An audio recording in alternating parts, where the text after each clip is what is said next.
চুপ করে বসো তো।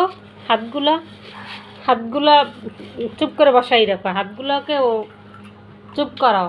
তোমার হাত চুপ করাও। কিছু ধরবা না, ঠিক আছে? চুপ করে একটু বসো তো। এই কিরিম আপার মেয়ে কি সুন্দর চুপ করে বসে থাকে। হ্যাঁ, আর তুমি সব জিনিস ধরো। হ্যাঁ, এই কিরিম আপার দ্বারে দিয়া দিমু তোমারে ঘর জামাই হিসাবে, ঠিক আছে? এই কিরিম আপার দ্বারে দিয়া দিমু ঘর জামাই হিসাবে। এই কিরিম আপাই ঠিক করিয়া দেবে তোমারে, দেখছ? কিরিম আপার মেয়েরে যেমনে বসাই তো ওইরকম ভাবে বসে থাকে। আর কি এইটা?